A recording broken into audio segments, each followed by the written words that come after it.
Hello, welcome to the library lived in. I'm Lisa, And I'm Anise.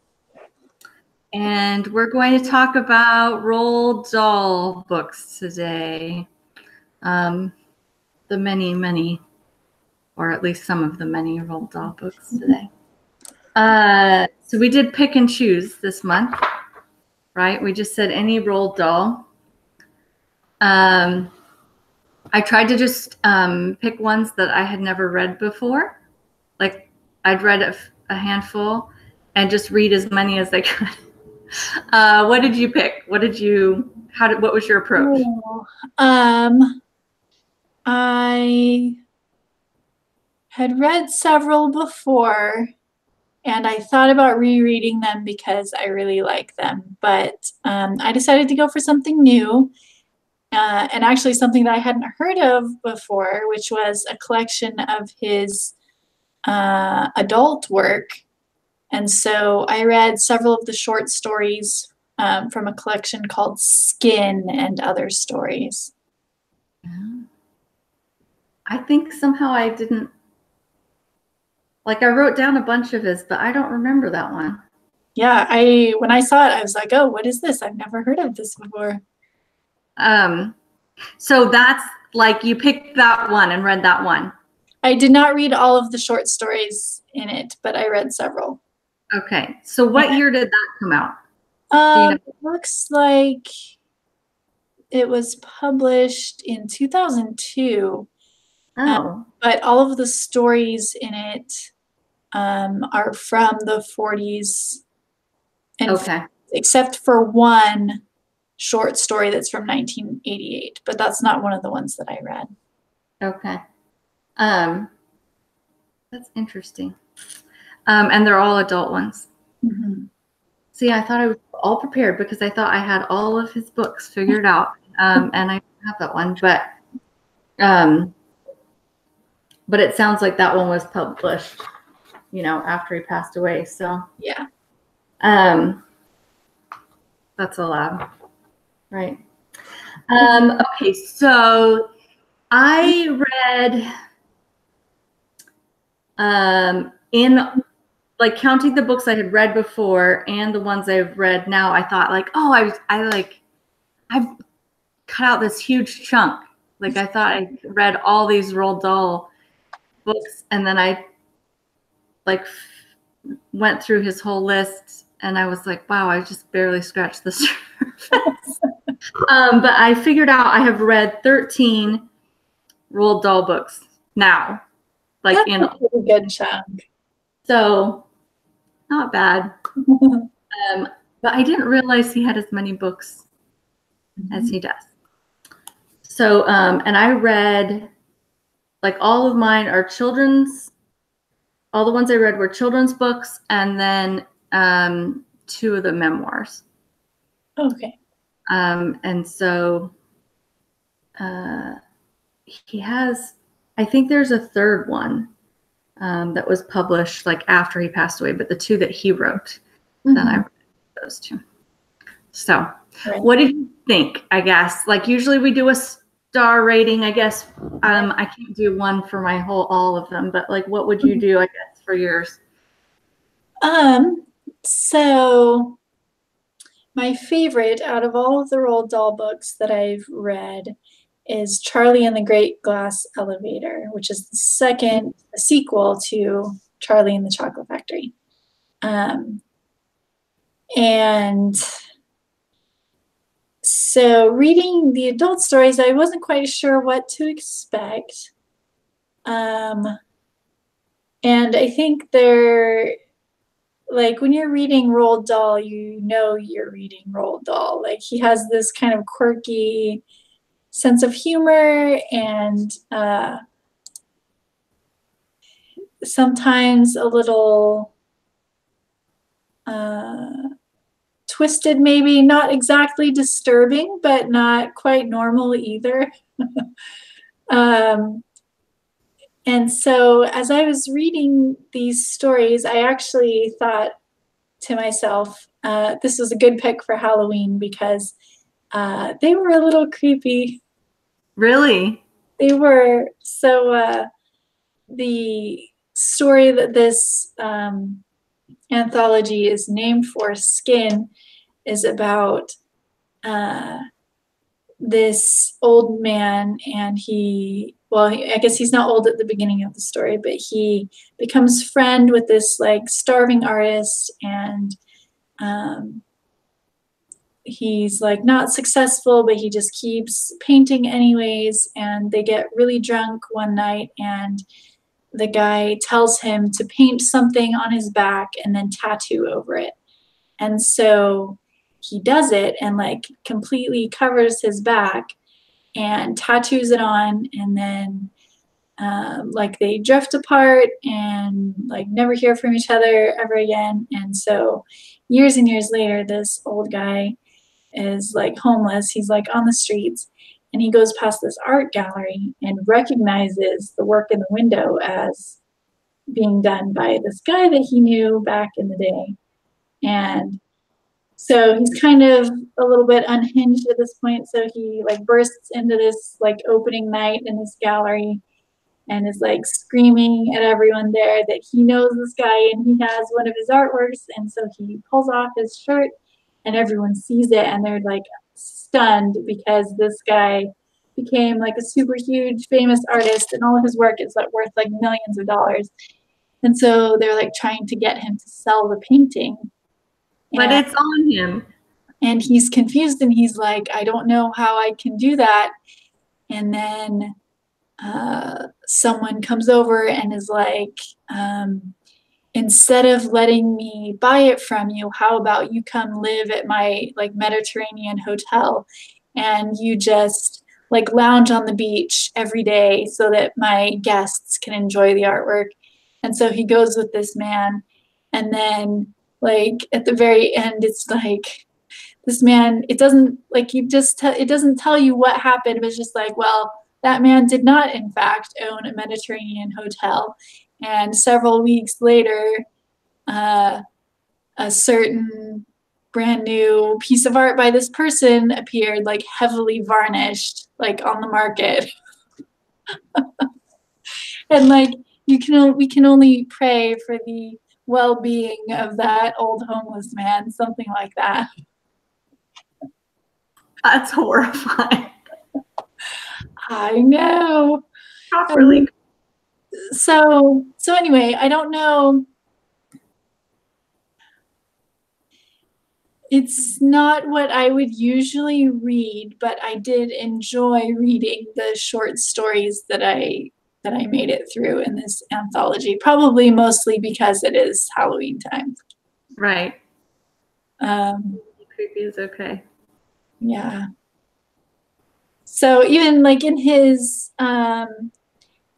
children's books, they're not as graphic as that maybe, but there's still just like little things, you know. I always felt like the okay, so the remake of Charlie and the Chocolate Factory. Yes. The Tim Burton one. I always felt like it was a perfect fit, right? Because Tim Burton is kind of like that. Mm-hmm.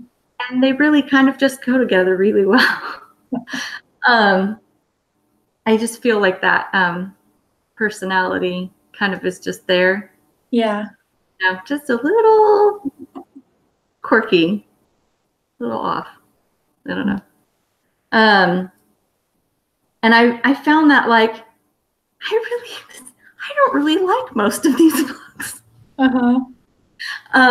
I had read several before. Of course, I liked Charlie and the Chocolate Factory, like growing up, and everything. But like I went back and that's not one of the ones I read this time, but I had read like a couple years ago, and this is really stranger than I remember it being. And then what was one of the other ones that this time I read several that I just thought, this is just a little bit. George's Marvelous Medicine. Have you ever read that one? I haven't read that one.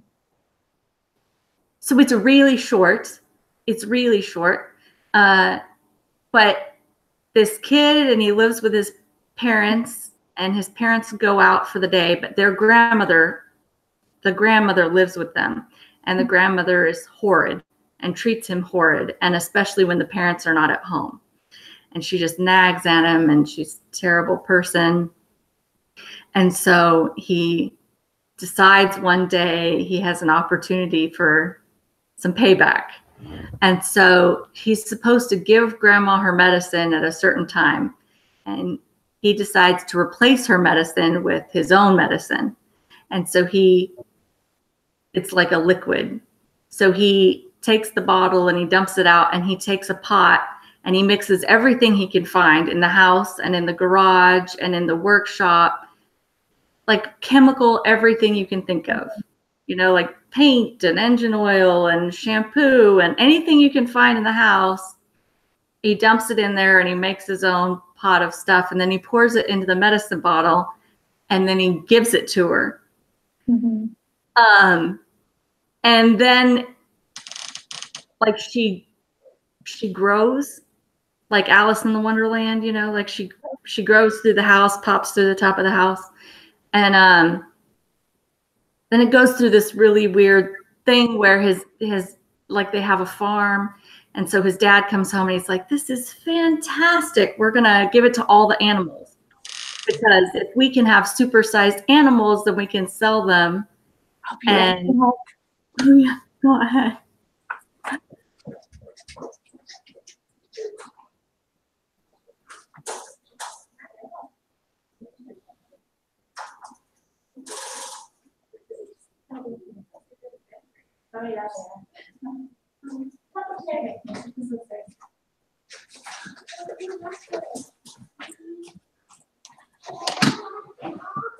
Okay, I'm back. So like they go around giving it to all the animals, but then they run out of the medicine. So they like all the animals are supersized now too. Mm-hmm. And then they run out, and Dad's like just worried about the money. So he wants them to duplicate it. So he has to go make another batch of the medicine, but he can't remember quite what's in it. So then he starts giving it to the animals, and they're all shrinking. And he shrinks the grandmother, and he shrinks her so small that she disappears. But the dad doesn't mind, because it's his mother-in-law and he didn't like her anyway. Oh. And the mom didn't really love her so much anyway. So they're all like, no big deal. And that's it. Like, that's just like, okay.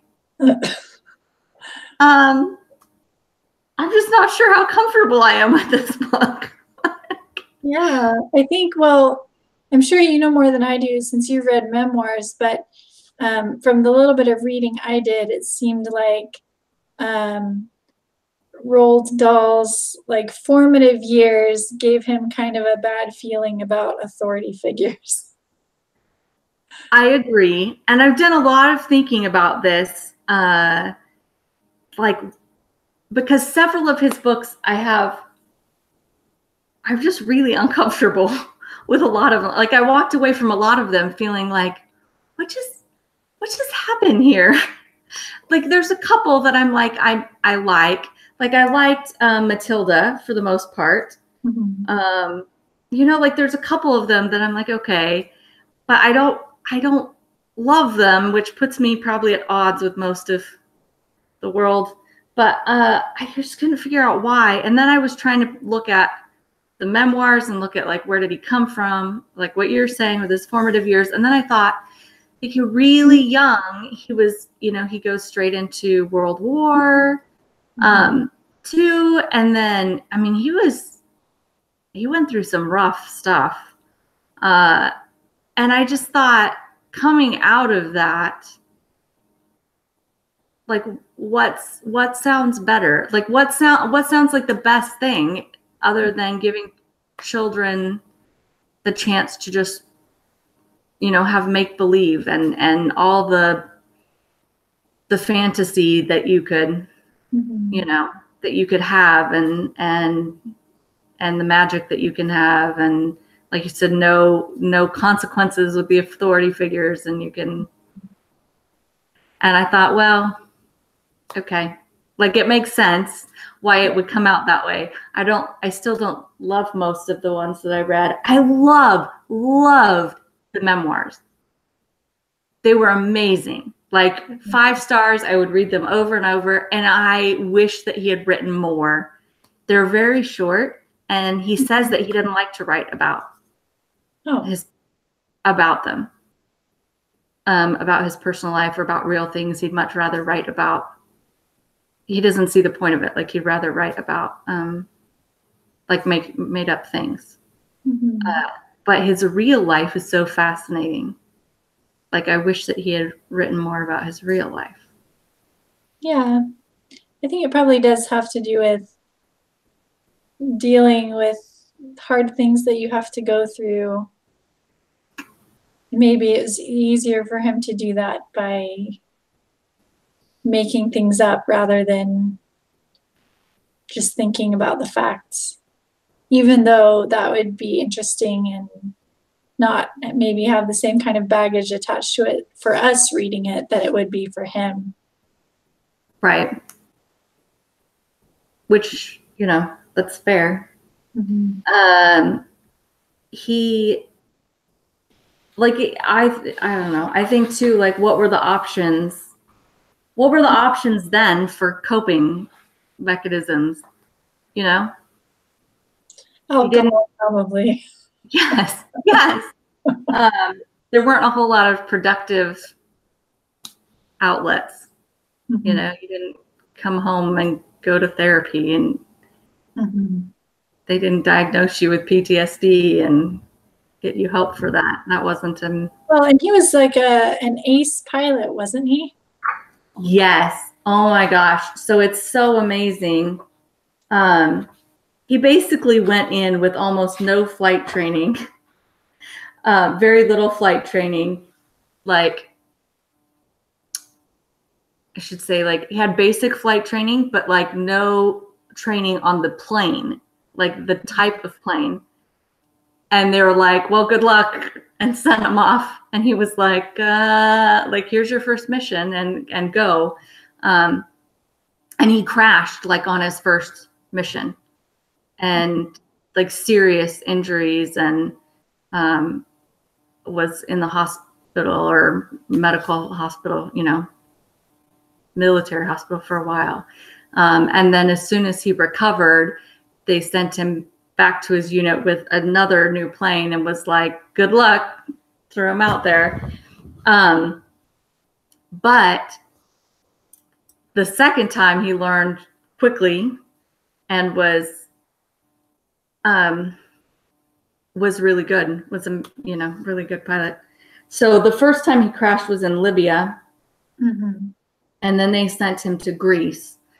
And it was the same unit that he was assigned to before. They said, well, now they're in Greece, so now you're going to Greece. And there were very few pilots, and they were in a very bad situation. And like he talks about numbers, like the number of people that he knew in flight school and how many of them he knew came out of the war. Mm-hmm. And then he talks about like how many people were in Greece, like how many of the pilots when he went into Greece, and how many of them were left, and how many of them, you know, like the fact that he made it out at all is just unbelievable when you read like what he went through. Mm-hmm. And he was an amazing pilot. And when he made it back out of Greece, and they sent him home for some, you know, R&R, and then they sent him to DC as part of, like, that's when we started working with them with the whole spy part of it. So they started coordinating. Mm-hmm. I can't even remember what it was. The OSS back in the day, like pre-CIA days. And so he started working in DC there when he wrote his first story, his first article. Mm-hmm. And it was about his experience with his crash in Libya, but it was published as like an anonymous RAF pilot experience.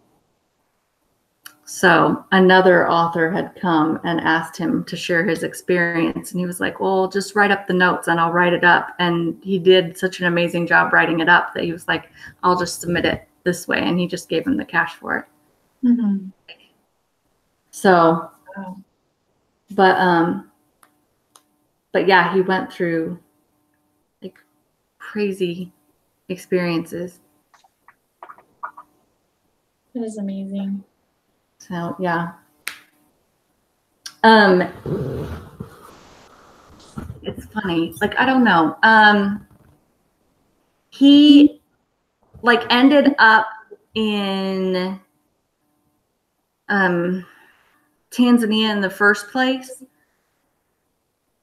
because he got a job with Shell Oil Company, like out of school. But as soon as World War II broke out, England sort of just deputized anybody that was British that worked there, that worked in the country, because they didn't have enough military. And so just to keep everybody from trying to escape the country. But as soon as things took off, he went and signed up. I'm not ever sure like exactly why he decided that was a good idea.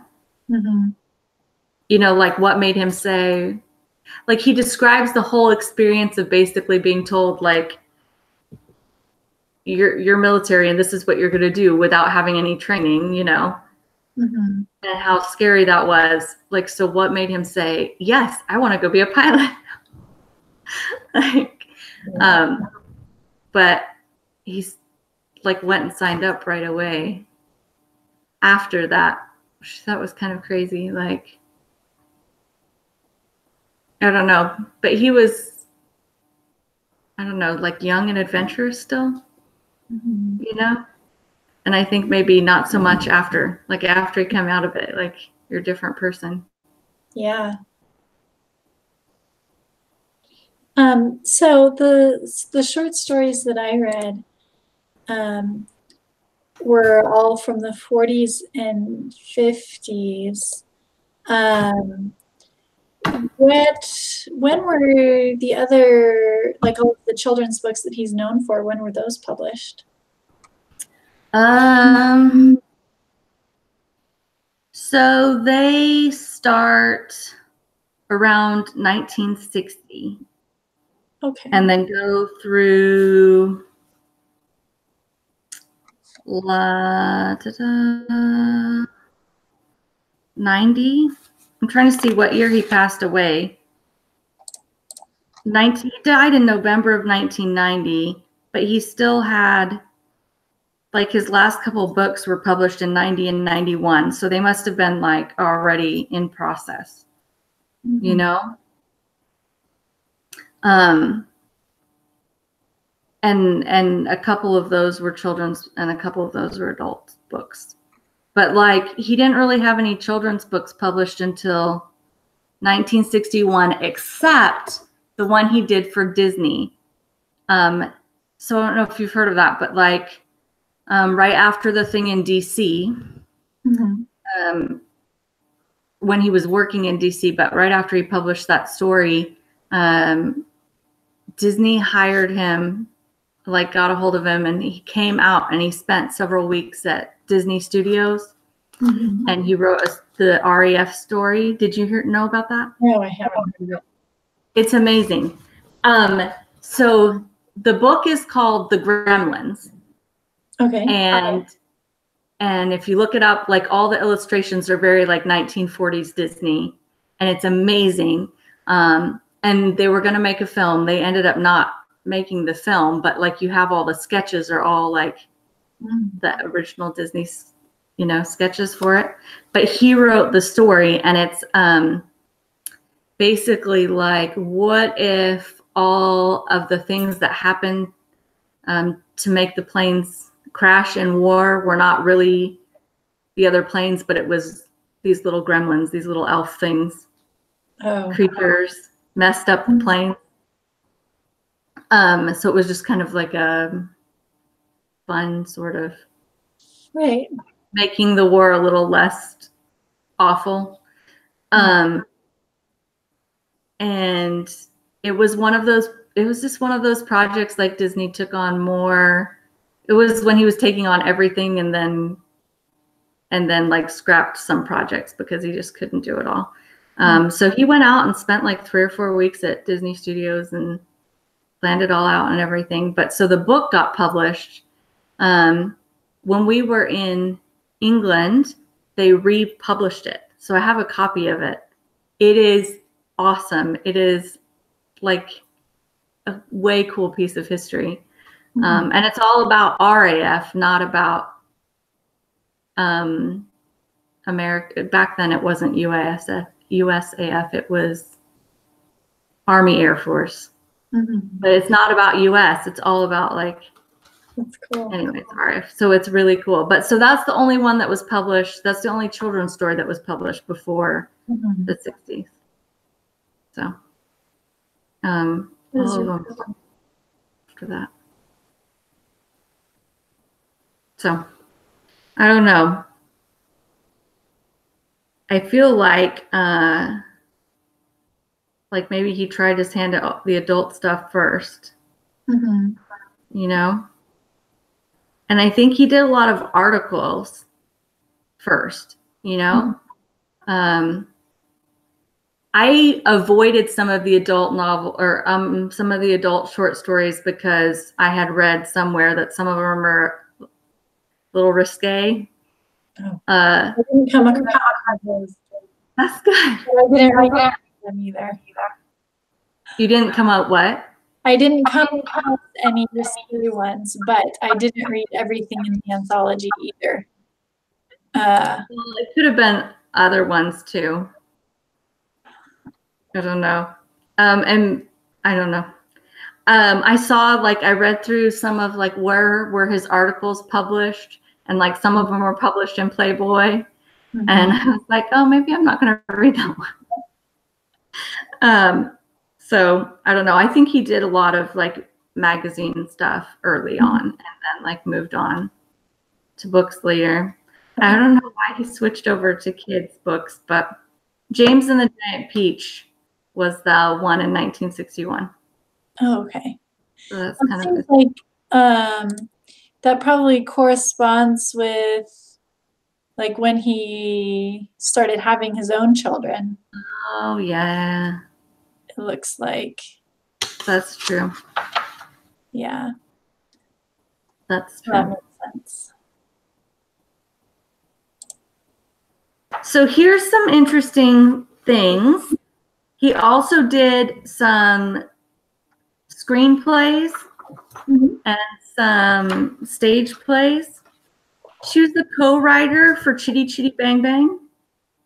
Oh, I did know that. You knew that? I did. Know that. It was pretty awesome. I had no idea. Of course, he did. Sense, though. It makes sense though, having a lady named Truly Scrumptious. Isn't that her name? Yes, Truly Scrumptious. That whole Chitty Chitty Bang Bang is a little out there, isn't it? What is the name of the the bad guy? Baron von Baron or something? Yes, and then his wife has got a funny one too. I don't know. And the grandpa who's always going off to India, to the loo to go to India. Yeah. I might have to watch that again now. It's been a couple years. I don't know. So he did that one. He did You Only Live Twice, which I think is a James Bond film. And then a couple others. And of course, the Willy Wonka and the Chocolate Factory, which if I remember right, he was not happy about. I think that's why none of his others became movies while he was alive. I think you're right. So, and And then last year, I think it's last year, he had two of his books were turned into plays. One of them was Matilda. I'm not sure what the other one was. So 2 of his books were adapted. So this year was the 30th anniversary of Matilda. So this was a big year for the dolls. Yeah. I don't know. Any other fun thoughts? I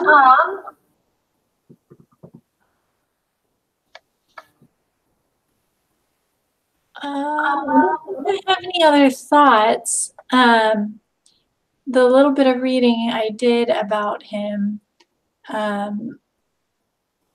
it sounds like he had a really colorful life, which I think probably comes through in his books, because they have like all these larger than life characters that have like really exaggerated features or like character traits that kind of define who they are.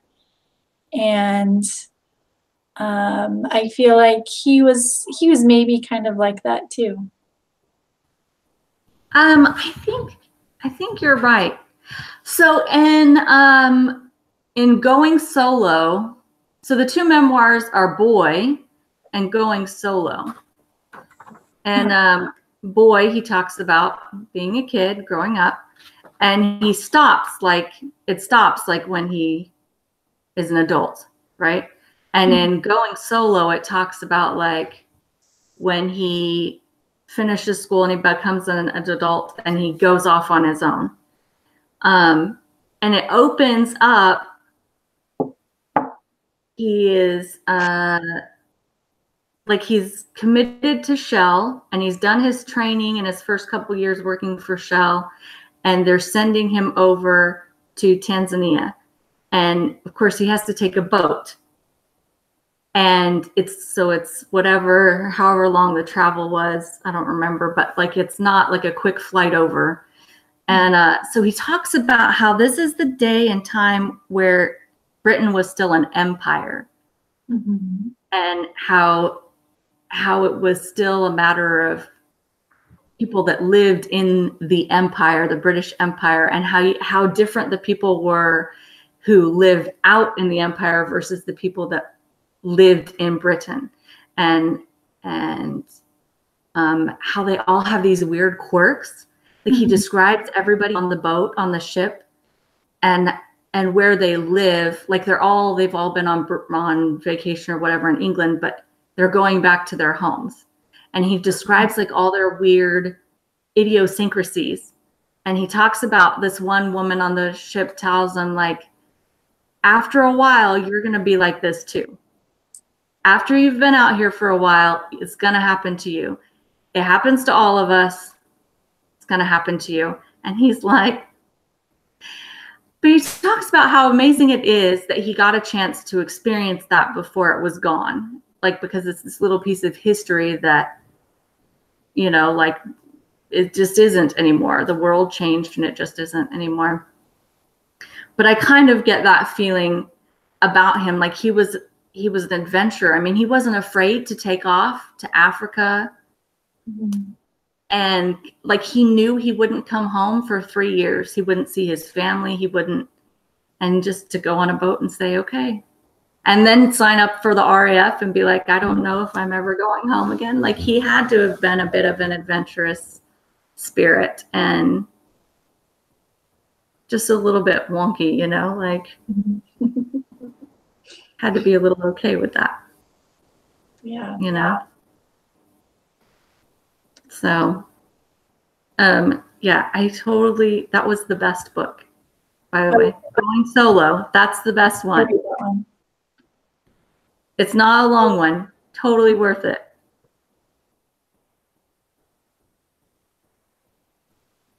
Sounds good. Boy was also good. Going Solo is totally my favorite book. I love Boy because you find out like his relationship with his family is really amazing, Mm-hmm. and how like absolutely strong his mother was. You know, his father died when he was pretty young still, like in his 50s. Mm-hmm. And there were a lot of the, I don't know, there were several kids. I'm trying to think, like 8 kids, something like that, because he already had a couple kids when they got married, and then they had a couple more. And she just did it all.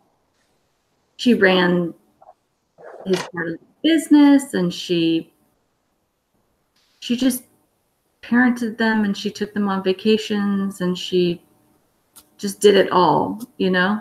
Mm-hmm. And it's pretty amazing. Like, she was a strong lady, and you don't see a lot of portraits of people at that time, of women at that time, being strong characters. Mm-hmm. So I think that was another good one. So I don't know. I don't know. I don't have a whole ton of other thoughts. I don't know. So why do you think he was such a successful author?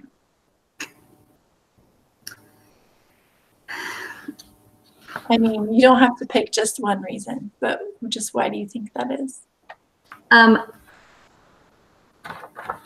So I don't know about the adult stories, although the one you told me earlier, he brings up a point somewhere in one of the books I was reading about like good storytelling. Like, you don't tell everything that happened. Mm-hmm. You kind of leave some things hanging at the end, but you like hint at it, which mm-hmm. I think like your story illustrates that, you know. Yeah. You know what happened, but we didn't really tell you what happened. Yeah. So I think he has some elements of just good storytelling. But I also think that same thing that appealed to him probably as escapism, writing, surviving the experiences that he went through, probably appealed to his audience, especially like those post-war years. I really don't know why he's really popular now. Like, I'm a terrible person. But most of these books I don't really understand. Uh-huh. Like, I don't get it now, but the escapism, I think, at the time at least. Mm-hmm. I don't know. What do you think? I think it's probably that. And then I think probably, like, when these books were published was a previous generation than ours. And so it's probably just like them being passed down, like parents reading them to their kids, being like, oh, I loved this book when I was little.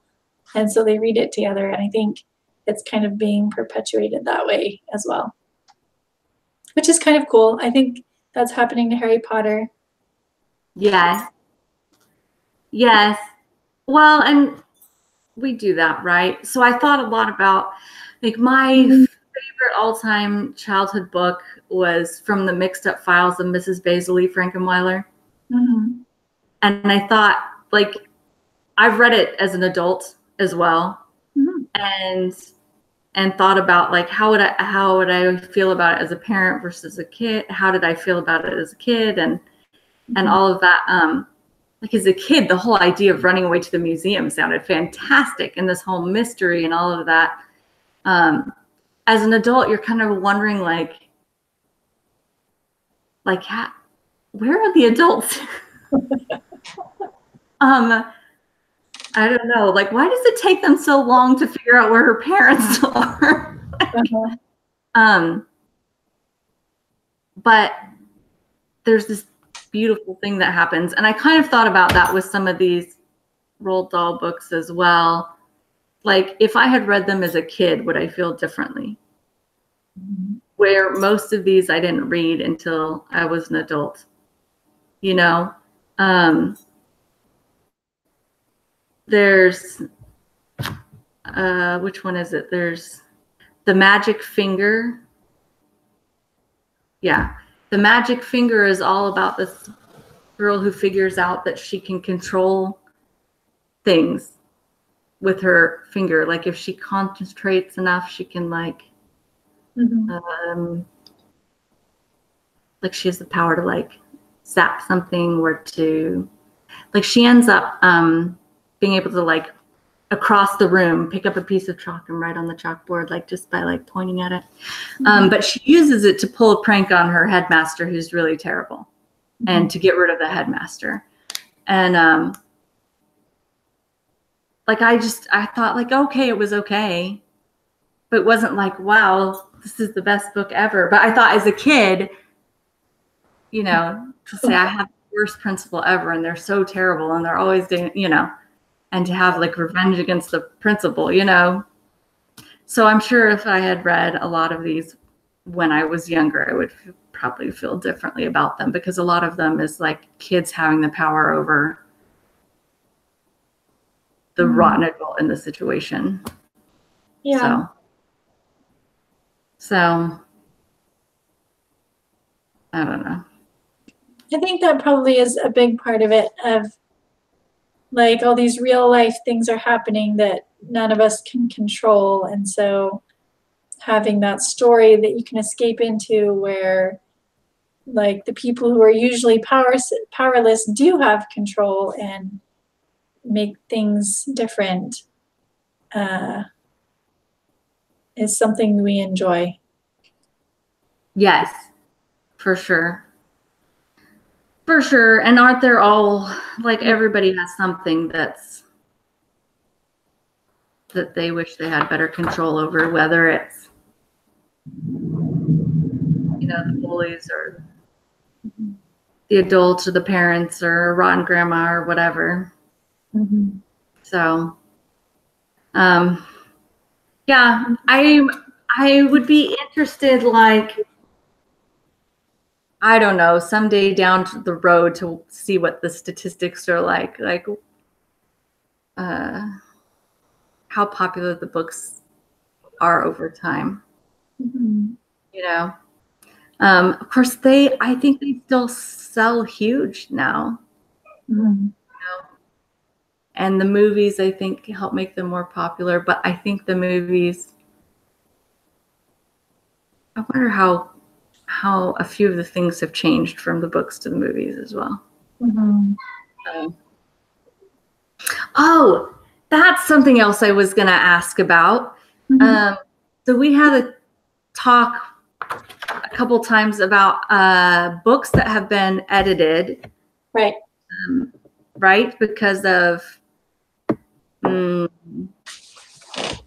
elements or other things, and some of them have been done after words, like without the consent of the author because they've been passed away or whatever, and then some of them have been done by the author, like with the author's permission.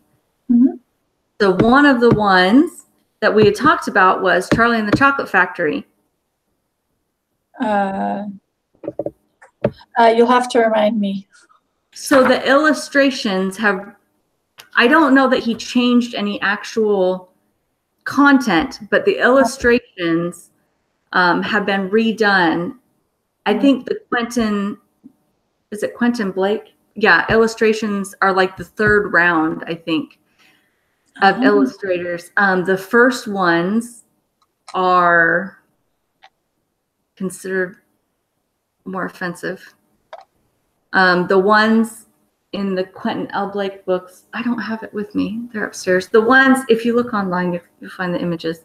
I think there might be some content change as to where the Oompa Loompas came from and where they, maybe just a little content back, like the background of the Oompa Loompas. I forget. I should have looked it up again before tonight. But the illustrations for sure, I know. And I thought, did you notice anything anyway in any of your reading that you felt like was out of date or not out of date? What's the right? Like that because of when it was written would be considered now inappropriate or racist or other like no, I didn't. In one of the stories in particular, it had a very strong sense of when it was set. Like in the skin story, like there wasn't anything in there that made it sound like it was any particular time period. Like it could have been now.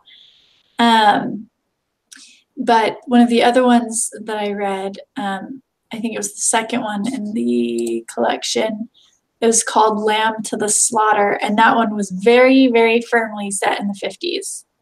Like this housewife is at home and she's made dinner for her husband and she spent like all day doing this. And he's like a detective or something, and he comes home and doesn't want to eat. And she just like sits there while he drinks his drink, and she's just like so happy to be doing that right now.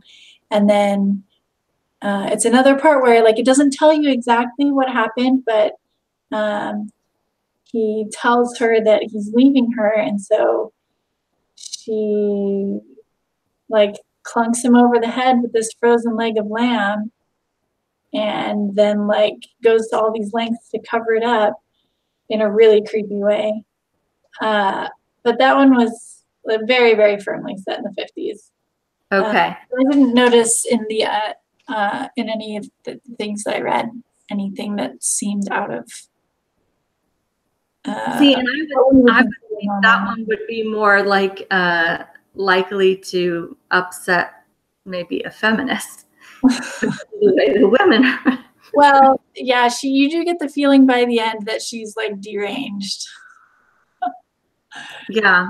They might like it and say that that's what all that housework will get you. There you go. There was one, I'm trying to remember which story it was that I read. I don't know. I don't remember which one it is now, but there's like, maybe it's the BFG, which I never read before and I just read, but it was probably one of the dream segments. And it's like a candy place. I don't want to say a candy shop. It was like bigger, but it was like candy everywhere, all the candy you could ever want. And there were all the women lined up to give you whatever, you know what I mean? Like all the women that worked there were lined up, ready to give you whatever you wanted. And again, it was like just one of those little things, like that's not, the way it was worded was not how it would be now. It would be like all the people who worked there were ready for you. No, it wouldn't be just a bunch of women waiting on you. Right. But I don't know. I didn't see anything really in the other ones. But I kind of would like to find the original, you know, like original or not original publication for a couple of the early ones and compare it to what you could pick up now and see. Right. Like James and the Giant Peach or one of the earlier Charlie and the Factory, whatever, and just kind of see like what's really been edited or, you know, compare to myself, I guess. So anyways, I just had to ask if you noticed anything. I didn't, but now I've been thinking what we need to do is maybe at some point in the future we can have a Rudyard Kipling month, which would kind of follow along the same vein, or even like read some other books published during the times of British imperialism, because I think that's super interesting. Yes, absolutely. And this is shameful, but I haven't read any Rudyard Kipling. Like I've gone to start him a couple times and things have come up, but definitely is on my list. They weren't friends, were they? I don't think so. I want to say Rudyard Kipling's just a teeny bit earlier. And I don't think they lived in the same areas. 1865. Rudyard Kipling was one of Dahl's favorite authors. That's what it was. I knew I read something recently that was about both of them. I think it was that. Yeah. But so Rudyard Kipling died in 1936. Oh, okay. And Roald Dahl was born in 1916. And not in the same areas either. Rudyard Kipling grew up in India. Mm-hmm. And so not the same areas of the empire, even though it was the empire. But that would be fascinating. So we should totally do it. I don't know when. Why don't you tell us what we're reading next month, and then we'll figure it out. Okay. So we've done a Terry Pratchett book when we read The Weird Sisters. We've done a Terry Pratchett and Neil Gaiman book when we read Good Omens. And so now it's time to do a Neil Gaiman book.